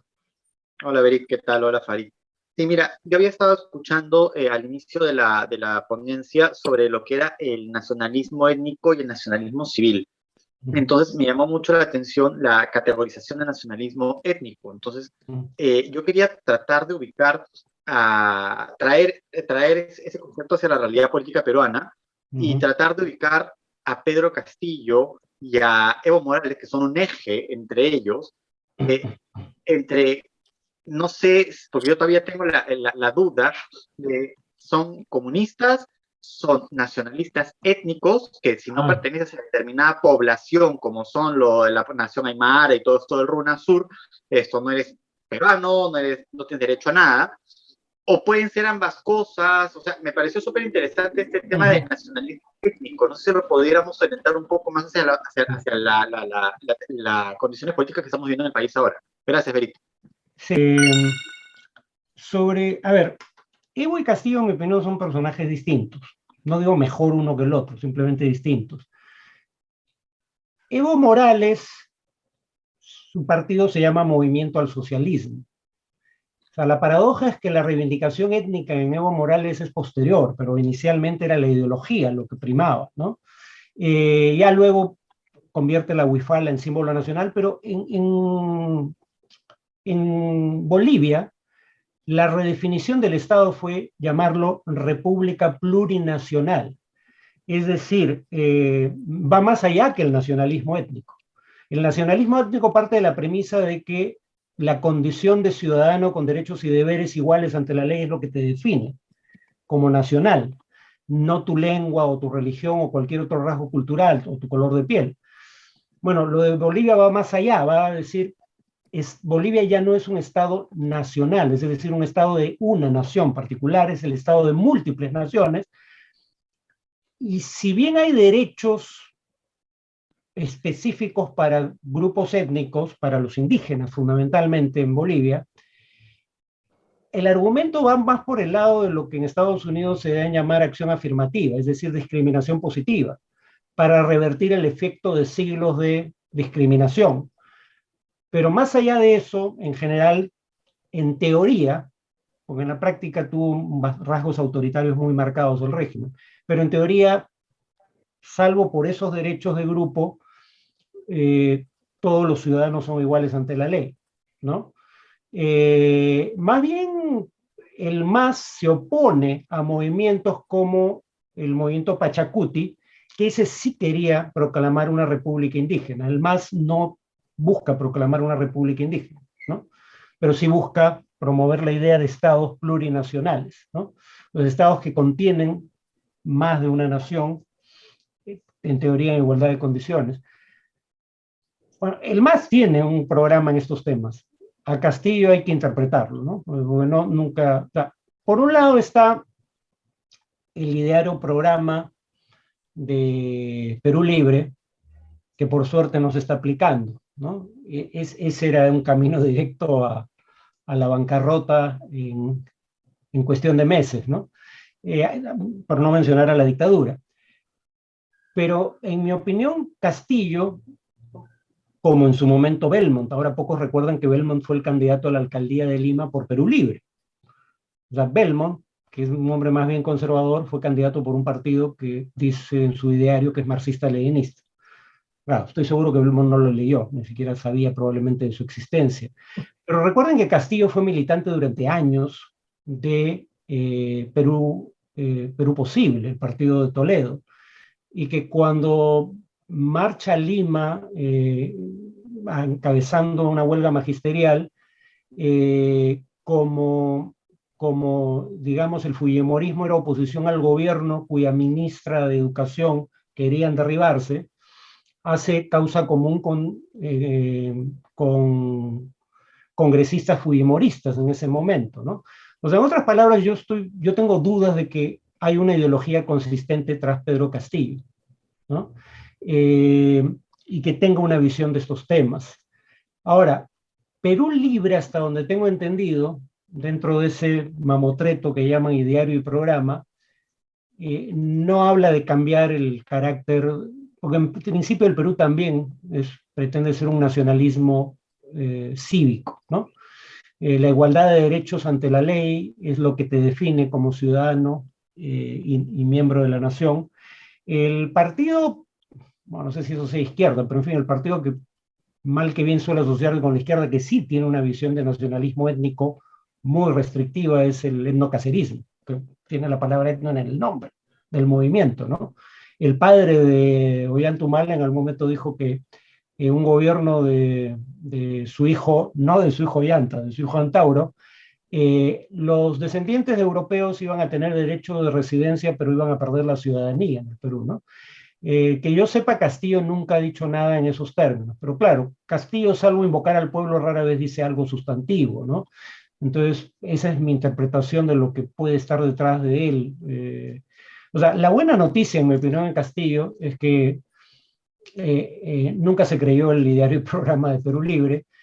Lamentablemente es un gobierno que sus problemas son todos problemas que no son del todo desconocidos, y claro, agudizados, ¿no? Poner gente incompetente para servir favores políticos, corrupción, conceder contratos a empresarios que tienen conexión política, no al mejor postor, sino al que tiene llegada al gobierno. Pero lo de reformar la Constitución a través de una asamblea constituyente parece haber quedado en el olvido. Lo de estatizar sectores estratégicos de la economía, que está en el diario programa, ya no aparece en el programa que presenta entre primera y segunda vuelta, ¿no? Entonces, por suerte, Castillo es un oportunista sin principios, aparentemente. Bueno, Digo, porque la alternativa es que fuera marxista-leninista. Entonces, somos afortunados dentro de nuestra desgracia, digamos. Gracias, Berit. Hola, Farid. Felicitaciones por la exposición y también por tu podcast, que está buenísimo. Gracias. Tengo una pregunta muy breve. El rol de China y el rol de India en el conflicto, porque digamos que no hay ganadores en este conflicto. Cualquiera sea el resultado, pierde el mundo. Entonces quisiera, ¿cuál es tu visión respecto al rol de estas dos, sobre todo de China, ¿no? Pero también de India, porque es un poco extraña la posición que ellos tienen? Gracias, Farid. Respecto a India, debo confesar que no tengo mucho que decir porque no me queda claro por qué asume la posición que asume, ¿no? Parte puede deberse al autoritarismo creciente. India solía ser una democracia representativa, con múltiples problemas, pero calificaba mal que bien como democracia representativa. Yo diría que eso está dejando de ser cierto, ¿no? En segundo lugar, sí tiene una relación importante con Rusia, pero no sé si sea tan importante como para explicar la posición que ha adoptado. Entonces, la verdad, paso en el tema de la India porque no he seguido el tema de cerca, no tengo una buena explicación para por qué está haciendo lo que hace. La India, lo que sí se puede decir es que no tiene un acuerdo de seguridad con Estados Unidos como el que sí tiene, por ejemplo, Australia. Entonces, probablemente no quiso comprarse problemas con ninguna de las potencias involucradas. Y hablando de nacionalismo étnico, hay un partido nacionalista étnico conservador en el poder en la India en este momento. China es más fácil de entender, ¿no? A ver, el régimen chino es una dictadura de partido único, que reprime a mansalva toda manifestación de oposición y que es muy agresivo en su conducta internacional cuando se trata de zonas marítimas que disputa con otros países. Entonces, digamos, no es un régimen que merezca mayor encomio, pero es un hecho objetivo que los intereses de China están mejor alineados contra lo que uno pudiera creer con la estabilidad internacional que los intereses de Rusia. China en este momento es más partidaria de la Organización Mundial de Comercio que Estados Unidos, pero no porque sea necesariamente un paladín del libre comercio o porque vea a la OMC como parte de un orden liberal de la posguerra creado por Estados Unidos. Claramente eso no es lo que hace que China apoye algunas instituciones internacionales. Apoya a la OMC porque nunca le ha ido mejor en su superávit comercial que desde que entró a la OMC. Y por eso ahora el que critica a la OMC es más bien Estados Unidos, y eso no ha cambiado mucho con Biden. Pero digamos, los intereses de China tienden a coincidir, salvo en su entorno regional, donde, como digo, puede ser muy agresivo para resolver disputas territoriales. Por ejemplo, perdió un proceso ante una corte internacional en una disputa con Filipinas y lo ignoró, ¿no? Y construye islas artificiales sobre corales que luego militariza en zonas que están todavía en disputa, ¿no? Pero más allá de su entorno inmediato, China, su prosperidad depende de la estabilidad de las reglas de juego internacionales. Por eso tiene intereses distintos a los de Rusia, pero es aliado de Rusia al mismo tiempo. Ahora, yo creo que el único actor que en este momento puede influir sobre Rusia es China, precisamente porque la dependencia rusa de la economía china es cada vez mayor, pero además va a ser mayor en el futuro precisamente producto de las sanciones occidentales. Entonces, si China le diera la espalda a Rusia, cosa que no va a ocurrir, pero digo, en el hipotético caso que eso ocurriera, ahí sí que la economía rusa colapsa por completo, ¿no? Entonces, Rusia tiene un interés muy marcado en mantener buenos términos con China, por eso, y China tiene un interés en la estabilidad del sistema de instituciones y reglas internacionales. Si alguien tiene capacidad de presión sobre Rusia es China. Ahora, mucho interés no tiene, porque a su vez ambos son rivales de Estados Unidos en particular, ¿no? Pero yo, así como Nixon viajó a China para meter una cuña entre China y la Unión Soviética, Occidente podría aprovechar esta coyuntura para tratar de buscar un acercamiento con China en el tema de Rusia, ¿no? ¿Qué pediría China a cambio? No lo sé, pero en todo caso China es un actor, siendo una dictadura de partido único con todo lo que eso implica, es un actor más responsable por interés propio que Rusia. La pregunta de Salvador es, ¿cómo debería de tomar Rusia el hecho de que Norcorea pruebe sus armas nucleares? ¿Debería sentirse amenazada, segura o apoyada? Además, considera que la guerra se usa como una cortina que otros países hagan lo que gusten. Por dar un ejemplo, China diciendo que va a conquistar Taiwán, Japón con las Islas Kuriles y Estados Unidos proponiendo cambios cuestionables en su Corte Suprema. Esa es la pregunta de Salvador. Bueno, por ejemplo, lo de Estados Unidos es producto que se retiró un juez, ¿no? Y entonces le compete al presidente nominar un candidato y eligió un candidato. Ahí no hay nada, esto no tiene nada que ver con lo que está pasando en Ucrania. Japón no va, o sea, las Islas Kuriles son islas japonesas que la Unión Soviética ocupó durante la Segunda Guerra Mundial y que Rusia no ha devuelto. Pero Japón no tiene armas nucleares y Rusia sí. Japón no va a empezar una guerra con Rusia por las Islas Kuriles. Lo de China, Taiwán es mucho más importante para Occidente que Ucrania. Entonces, China debe estar viendo el tipo de sanciones que se están aplicando sobre Rusia por Ucrania. Ahora, yo creo que las potencias occidentales no se van a atrever a aplicar sanciones similares contra China, dicho sea de paso. Rusia es menos del 2% de la economía mundial, China debe estar cerca del 20%. Pero en todo caso, Taiwán es mucho más importante para Estados Unidos como socio comercial que Ucrania, ¿no? Taiwán está dentro de los 10 primeros socios comerciales de Estados Unidos en el mundo y es un productor de alta tecnología, semiconductores, por ejemplo. Ucrania, según el dato que revisé, es el socio comercial número 67 de los Estados Unidos. Taiwán es parte de la estrategia de contención de Estados Unidos contra China, dentro de lo que Estados Unidos llama las dos cadenas de islas. O sea, Estados Unidos se plantea la posibilidad de, en un contexto de escalada con China, poner dos cercos sobre las rutas marítimas de China. La primera cadena de islas son las islas más cercanas a China. Corea no es una isla, pero digamos, la península coreana, Taiwán, Japón, Filipinas, Indonesia, y luego la segunda cadena que pasa por Guam. Entonces, Taiwán es importante para contener a China.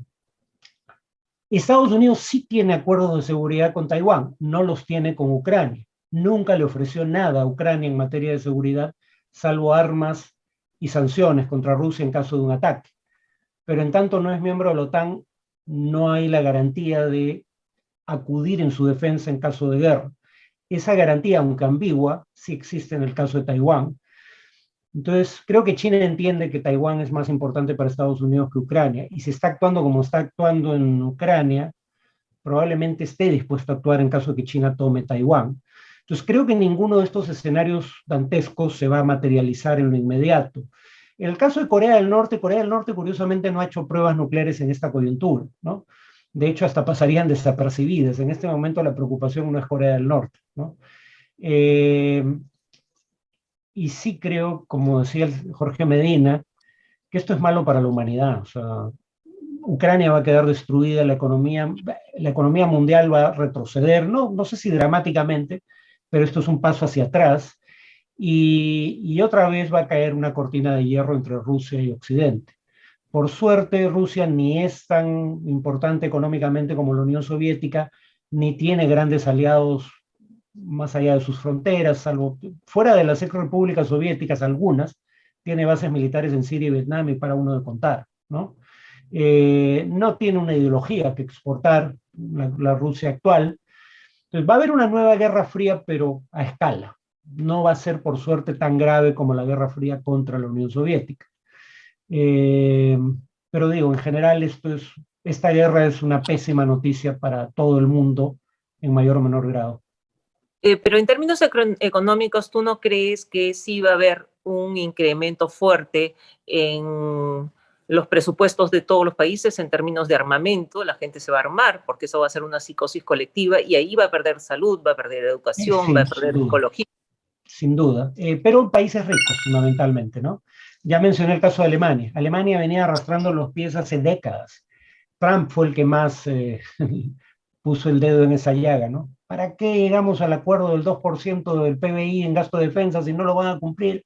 Bueno, Alemania se invadió Ucrania, en menos de una semana ya había dicho que este mismo año cumple con ese acuerdo, ¿no? Y otros países van a hacer lo mismo. Pero estamos hablando de la OTAN, de Estados Unidos, de Rusia, de China. No veo por qué esto lleve a que países en desarrollo tengan una elevación significativa de su gasto de defensa.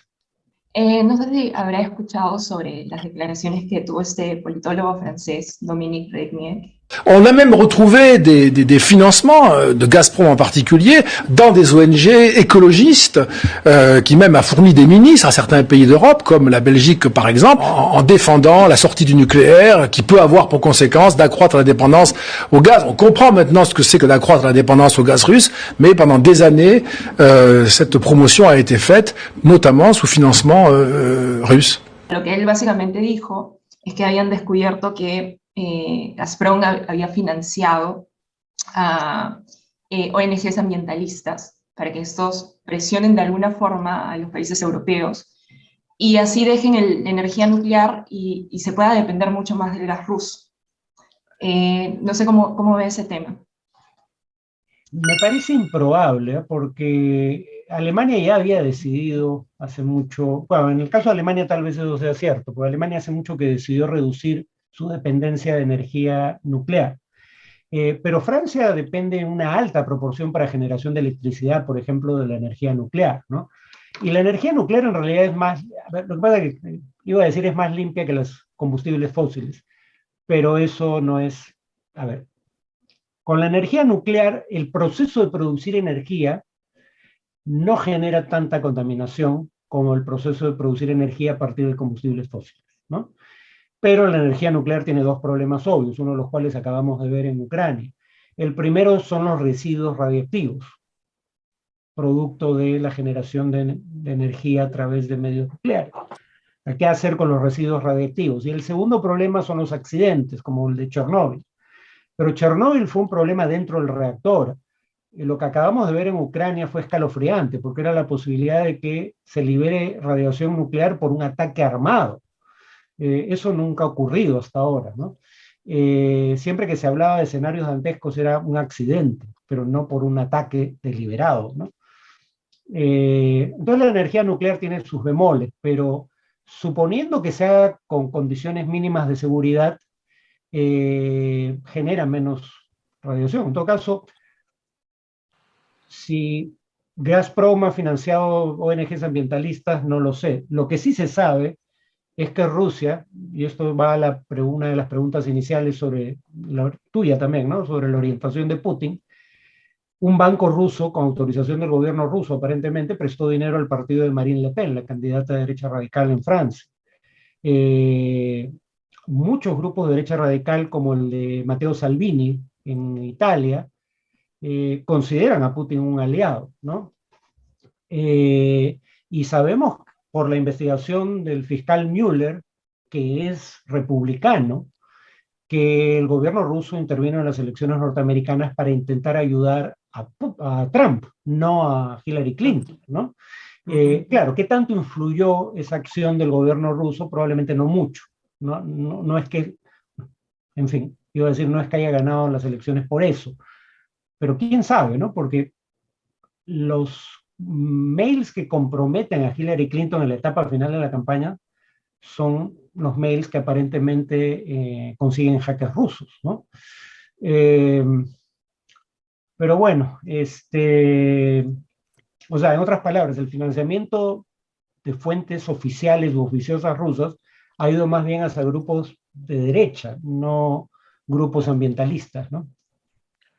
Okay. Bueno, la última pregunta que tengo también sobre, resumiendo un poco también la reunión, sobre si la OTAN sí representa un peligro. A ver, la OTAN presumiblemente se creó para contener el peligro expansionista que representaba el comunismo soviético. Ya no hay Unión Soviética, ya no solo no hay comunismo, no hay Unión Soviética. Entonces muchos dijeron en su momento la OTAN debería disolverse. Mitterrand, el presidente francés, cuando recuerdan que les decía que había documentos desclasificados de la época en la que a principios de los 90 se le ofreció a la Unión Soviética no extender la OTAN hacia el este, en esos documentos desclasificados, todos ellos estadounidenses, si no me equivoco, el presidente francés le dice al presidente soviético, a Gorbachev, si aceptas la integración de una Alemania unificada a la OTAN, no solo la OTAN no debería extenderse hacia el este, sino que progresivamente debería dejar de existir. La OTAN existía en contraposición al Pacto de Varsovia, que era la alianza militar liderada por la Unión Soviética. Ya no hay Pacto de Varsovia, más bien todos los países del Pacto de Varsovia ahora son miembros de la OTAN, ya no hay comunismo soviético, porque no hay ni comunismo ni Unión Soviética. Entonces, ¿cuál es el propósito? No solo de que siga existiendo, sino de que se extienda al este hasta alcanzar la frontera de Rusia. Hay autores que lo dicen claramente. Hay un libro de Zbigniew Brzezinski que vio venir todo esto, pero él lo promovía. Si nos expandimos hacia el este, vamos a empujar a Rusia hacia China y habría que intentar volver a meter una cuña entre Rusia y China. Y hay que aprovechar la debilidad coyuntural de Rusia para extendernos todo lo que se puede hacia el este, hablando de la OTAN, ¿no? Hablé de un documento oficial del que entonces era subsecretario de Estado, luego sería secretario de Estado, Paul Wolfowitz, donde decía lo mismo a principios de los 90, ¿no? Entonces la OTAN sigue viendo a Rusia como una amenaza y nunca debió intentar expandir. Si la OTAN es una amenaza para Rusia o para alguien más, eso podría discutirse. Pero el punto es que era más o menos previsible que el intento de llegar hasta las fronteras de Rusia iba a ser percibido como un problema. Ahí pongo un par de cosas. Hay quienes dicen, bueno, pero si el país pide entrar a la OTAN, en este caso Ucrania, es su derecho soberano hacerlo. Bueno, primera cuestión, las alianzas militares no son como tratados de libre comercio. Los acuerdos de liberalización comercial son para mejorar la economía de los países miembros sin necesariamente afectar a terceros. Las alianzas militares son siempre contra terceros, es siempre contra la amenaza que representa alguien más. O sea, entonces la OTAN es una alianza contra Rusia, fundamentalmente. Y si Ucrania, un país desde el cual ha sido invadida en más de una ocasión Rusia, la última durante la Segunda Guerra Mundial, entra a la OTAN, podrían colocarse armas nucleares en Ucrania que podrían llegar a Moscú en menos de 10 minutos, o sea, antes de que haya la capacidad de responder o de interceptar esos misiles. Claro, ese es un escenario muy improbable, pero vayan a convencer a Putin de que no es un escenario real, ¿no? Sobre el tema de que cualquier país tendría derecho a incorporarse a una alianza militar. Uno, la OTAN, el artículo 10 de la Carta Atlántica dice que se entra a la OTAN por invitación unánime de los miembros. En otras palabras, todos los miembros tienen derecho a veto. No se entra a pedido de parte, se entra por invitación unánime de los miembros de la OTAN. La OTAN puede negar el ingreso, no es que esté obligada a aceptar a quien se lo pida. ¿Y cuál fue la actitud de Estados Unidos cuando la Unión Soviética instaló armas nucleares en Cuba? No dijo, es la prerrogativa soberana del gobierno internacionalmente reconocido de Cuba establecer una alianza militar con la Unión Soviética. Cercó militarmente a Cuba y dijo, me sacan esas armas nucleares y no pasa ningún barco hacia Cuba sin ser revisado primero por buques de guerra norteamericanos, ¿no? Pues Estados Unidos actuó de la misma manera. Cuando se habla de esferas de influencia, ¿qué cosa es la doctrina Monroe sino declarar América una esfera de influencia de los Estados Unidos? América Latina y el Caribe, quiero decir, ¿no? Entonces, estos temas son temas sensibles y aunque la OTAN hubiese seguido existiendo, el problema fundamental es querer llegar hasta las fronteras mismas de Rusia. Sí, justo la última pregunta iba sobre eso, para que mencionaras el tema del conflicto de los misiles con Cuba, que ya lo explicaste, ¿no? Y de alguna manera Fidel Castro fue un hombre de la Unión Soviética y ahora se dice que Maduro y también Chávez eran hombres de Cuba y se dice que Cerrón es hombre de Cuba, y se dice que de alguna manera Evo también son hombres de Cuba. ¿Y qué pasa con todo ese mini movimiento que trata de acercarse a este comunismo, de instaurar nuevamente el comunismo y la relación con Rusia actualmente desde tu punto de vista? A ver, precisamente porque muchos creían que Cuba era un títere de la Unión Soviética, gente como Andrés Oppenheimer publica después de la desaparición de la Unión Soviética un libro titulado Las horas finales de Castro. Y como sabemos, Castro se murió de viejo en su cama, ¿no? Dejó el gobierno simplemente porque su condición física le impedía seguir gobernando, pero el régimen comunista sigue existiendo al día de hoy, más de 30 años después de la desaparición de la Unión Soviética. Pues queda claro que Cuba no era un mero apéndice de la Unión Soviética. El régimen ha sobrevivido, en condiciones precarias en lo económico, pero ha sobrevivido más de 30 años al titiritero, presuntamente, bueno, el presunto titiritero. Entonces, no es tan sencillo como que hay gobiernos que manipulan a otros. En el caso de Venezuela, yo sí creo que el gobierno cubano juega un rol nefasto. Ahí hay indicios suficientes como para creer que la inteligencia cubana tiene agentes en la inteligencia venezolana, y esa es una de las razones por las que no ha habido un golpe contra el régimen, o intentos serios de golpe, ni siquiera, contra el régimen chavista, porque los líderes militares desde mandos medios en adelante están bajo espionaje constante, son espiados de manera sistemática. Pero eso no es que se sepa, no existe en Bolivia, por ejemplo, ¿no? Al punto de que Evo Morales sí fue derrocado, ¿no? O sea, que el gobierno de Morales tuviera prácticas autoritarias no quiere decir que lo que ocurrió, en mi opinión, no haya sido un derrocamiento. Pero el punto es que ahí no había el mismo tipo de presencia cubana que sí hay en Venezuela. Entonces, no todos los países pueden ser puestos en el mismo saco, en mi opinión. Cuba es un país en bancarrota. La economía cubana es un franco desastre, ¿no? Entonces su capacidad de proyectar poderío es muy limitada. Lo que sí puede hacer es lo que está haciendo en Venezuela, ¿no? Pero eso es que un gobierno te permita infiltrar sus servicios de inteligencia para controlar a las Fuerzas Armadas. Pero eso, que yo sepa, solo ocurre en Venezuela. No ocurre, por ejemplo, en Nicaragua ni en Bolivia. O sea, Nicaragua es una dictadura, pero no por culpa de Cuba, sino por culpa de Daniel Ortega. O sea, ¿no consideras que haya suficiente injerencia? Porque acá hay mucha preocupación, por ejemplo, por aquella información que divulgó Enrique García, este ex espía, para ponerlo más fácil, agente de inteligencia de Cuba, y hablaba que las dos principales bases en América Latina eran la de México y la de Perú, por lo menos en época del gobierno militar de Juan Velasco Alvarado, y un poco posteriormente, ¿no? Entonces ahora hay un poco de paranoia con este tema del Gallo Zamora estando acá, y cuál puede ser la injerencia sobre nuestro país y cuáles son los vínculos, bueno, con Rusia, porque finalmente estuve mirando un plano, un mapa mundi, ¿no?, de los países que apoyan a Guaidó y los países que apoyan a Maduro, y parece la Guerra Fría. Pero, por ejemplo, el Uruguay de la calle Pou, un presidente conservador, reconoce a Maduro. Y él dice que es por un tema de realismo. Es un presidente de facto, pero es el presidente de Venezuela. El que controla el Estado venezolano es Maduro, no Guaidó. Entonces, incluso algunos gobiernos conservadores democráticos, como el de Uruguay, reconocen a Maduro, ¿no? Y la mayor parte del mundo reconoce a Maduro, en realidad.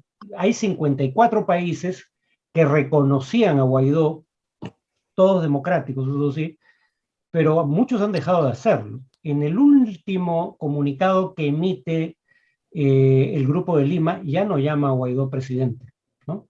Lo llama presidente de la Asamblea Popular, de la Asamblea Nacional, perdón, pero no presidente de Venezuela, ¿no? Y claro, el Grupo de Lima, después de ese pronunciamiento, que es de enero del 2020, si no me equivoco, 2021, ya no ha vuelto a emitir pronunciamiento alguno. Sobre la presencia cubana en el Perú es especulación, porque a diferencia de Venezuela, donde ya no hay prensa independiente, en el Perú sí hay prensa independiente, diría más, es prensa opositora a este gobierno, y divulgaría esa información si la hubiese podido verificar, ¿no? Entonces, digamos, es un tema por ahora, de especulación, ¿no? No hay evidencia concluyente, como sí la hay en el caso venezolano. Ok. Bueno, muchísimas gracias, Farid. Realmente ha sido un placer. Creo que hemos tenido un montón de preguntas que no te hemos podido hacer porque no te podemos retener hasta las 3 de la mañana. Es una lástima. Lamento los problemas técnicos que he tenido, ¿no? Y nos encantará tenerte en algún otro momento con nosotros. Muchas gracias en nombre de todos los presentes. De nada, fue un gusto. Buenas noches. Ok, que descansen todos.